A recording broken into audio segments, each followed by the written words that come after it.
JBFM apresenta Márcia Peltier Entrevista. Olá, eu sou Márcia Peltier, estou aqui na Rádio JBFM para um novo encontro com vocês no Márcia Peltier Entrevista. Eu converso hoje com o criador do Grupo Pensar, que vem ajudando muita gente a encontrar respostas para as questões emocionais no mundo de hoje. O psicanalista, professor e escritor Manuel Tomás Carneiro. Manuel, é um prazer conversar com você e eu queria que você começasse explicando para a gente o que é esse grupo de estudos Pensar. Márcia, é um prazer também. E o grupo de estudos foi uma inspiração que eu tive há 25 anos atrás, quando eu comecei a fazer a formação psicanalítica e eu vi que tudo que eu tinha aprendido me ajudou a pensar. Porque no fundo todo mundo pensa, mas pensar bem é um aprendizado.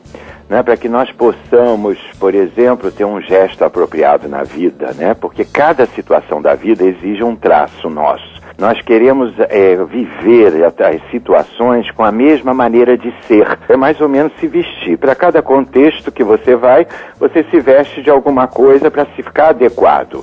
A pessoa que não sabe se adequar, ela não sabe se inserir na realidade. Então, o grupo de estudos formou de uma ideia muito original e era um pouco transgressora para a época, porque era traduzir as ideias psicanalíticas para um público leigo que pudesse entender o que é estrutura psíquica, o que é amor, o que são os sentimentos. E com essas premissas você começa a ter um embasamento para o quê? Refletir as situações, refletir o outro sobre você e tomar as decisões, Manuel, a psicanálise nos mostra como a gente tem que ser flexível com a vida. É isso que você fala também no seu grupo de estudos? Exatamente. O que é flexibilidade? Flexibilidade não é nem tanto aceitar as situações, porque a vida é indiferente a nós. Ela não pede licença, ela não dá aviso prévio do que ela vai trazer para você. Ela não pergunta se você está preparado ou não. Então nós temos que ser pessoas diferenciadas em relação à vida. O que é ser diferenciado? Saber, a princípio, que a nossa estrutura psíquica é toda dotada de tudo que contém na vida. A morte, a doença. Nós não somos tão despreparados como as pessoas pensam. Quando você encontra uma pessoa depressiva, pode ter certeza que ela descreditou de alguma maneira a ideia de enfrentamento. O que é enfrentamento? Que hoje se usa a palavra resiliência, em psicanálise, que foi criado depois por Boris Cyrulnik pelos sobreviventes do Holocausto. O que é enfrentamento? Foi uma pesquisa muito interessante que tem a ver com a psicanálise. Eles fizeram anos depois da Segunda Guerra Mundial, dos sobreviventes judeus do Holocausto, uma pesquisa daquelas crianças sobreviventes, como elas conseguiram crescer na vida, vencer sem grandes traumas. E cada vez que elas entrevistavam, havia um denominador comum sobre duas coisas. A primeira, que elas guardavam dentro de si um objeto que pertencia à mãe. E ali, quando elas passavam situação difícil, elas seguravam no bolso, ou estava na carteira, ou estava pendurado sobre o pescoço, em torno do pescoço, alguma coisa que chamavam um objeto orificado, que tinha um valor. E assim é como se fosse uma presença internalizada de alguém que você sentia que estava olhando por você. Como é que a figura da mãe influencia o comportamento humano? No nosso aparelho psíquico, a nossa mãe gerou vida. E para ele, quando você se associa, alia a sua ideia de mãe com amor, libera a sua pulsão de vida, que é a força de viver. Por isso é que a psicanálise está ligada ao enfrentamento nessa relação que pouca gente entende. Tudo é a mãe. Lógico que tudo é a mãe. A mãe no sentido da continuidade. Quando a mãe dá banho, quando a mãe dá comida, quando a mãe beija, ela está ensinando aquele filho mais tarde a fazer isso por si mesmo.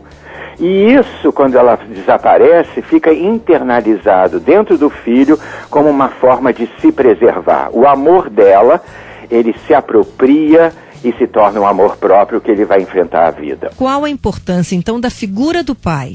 O pai é a lei, é o outro.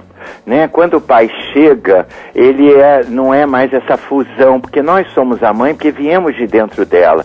Não existe relação mais íntima na humanidade do que um filho com uma mãe ou uma filha com uma mãe. Não existe, né? Nem numa relação sexual acontece. Nós moramos dentro de nossa mãe 9 meses, nos alimentamos do que ela escolheu, respiramos o ar que ela tem e vivemos os sentimentos que ela nos dá. Mais tarde, quando a gente acorda para a vida, o pai representa um outro, o primeiro outro, que é a figura masculina que a religião põe de Deus Pai Todo-Poderoso, que dá os mandamentos. A presença do pai e a busca de nós sermos amados por esse pai faz com que a gente crie a obediência à lei. Nós só obedecemos às leis porque temos medo de perder um amor. O amor do pai, o amor de Deus, o amor do marido, o amor do amigo, não é? O amor de uma coletividade. Então é em busca dessa busca de amor do outro é que representa a figura do pai, que vai nos normatizar, vai nos dar civilidade.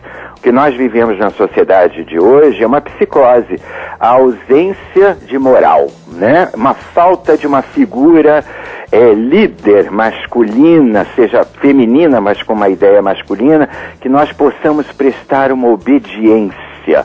A fraqueza das religiões, a fraqueza dos líderes políticos, a fraqueza que nós temos dos líderes intelectuais e filosóficos, hoje está tudo tão fragmentado pela internet que não tem mais uma figura totem que a humanidade possa prestar uma certa civilidade em nome daquilo obedecer. Os nossos líderes estão sem obediência. No momento de uma perda, no momento onde a pessoa sente que não teve o pai ou a mãe que queria, um novo amor pode, vamos dizer, entre aspas, consertar esta pessoa para a vida? Pode. O amor é realmente o olho do outro, sempre representa para nós o primeiro momento de acolhimento. Quando a gente nasce, nós nascemos e somos acolhidos, isso fica impregnado, né? E o amor adulto é a busca de recriar essa sensação de berço. Quando você encontra o amor, você encontra um paraíso de alguma maneira para o seu inconsciente e ele se apazigua em relação à vida. E a busca exaustiva da felicidade neste mundo contemporâneo? Essa felicidade contemporânea, Márcia, do século XX, final do século XX e início do século XXI, é muito nirvânica para a vida real. O que significa isso? Nós vivemos a sociedade da anestesia. Para tudo tem uma anestesia. Para dor de dentes, para dor na pele, para dor na cabeça, para dor emocional. O que acontece? O ser humano perdeu a aptidão de lidar com a dor. E aí, zerar a dor é a busca da felicidade, é a ausência de qualquer sentimento da humanidade. Você só não fica com a felicidade quando você acredita em alguma coisa que é irreal. Quem ama o ideal não consegue viver o real. Essa felicidade nirvânica está trazendo o quê? A busca às drogas. Porque como eu não consigo na vida sentir essa pacificação prometida, o que eu vou buscar? Sair de mim, me anestesiar pelas drogas farmacológicas, as drogas que tem aí, que estão destruindo as pessoas e as gerações, numa promessa de um estado de plenitude nirvânica que não existe na vida humana. Ô Manuel, e esse mundo super conectado, onde todo mundo quer aparecer feliz, bonito, de sucesso, isso não traz também muita insatisfação para, principalmente, os jovens? Traz porque, na verdade, o mundo conectado é um mundo virtual onde você fala o que você escolheu, você entre vários selfies escolhe a melhor foto e você se projeta para o outro de maneira idealizada. E aí essas relações distraem as horas, mas elas não preenchem as nossas carências. Também levou a uma ideia das imagens. Eu preciso ser alguém, ser uma celebridade, né? A ideia da celebridade é celebrar uma idade, ou seja, celebrar um momento da sua vida. E que aquele momento é tão fugaz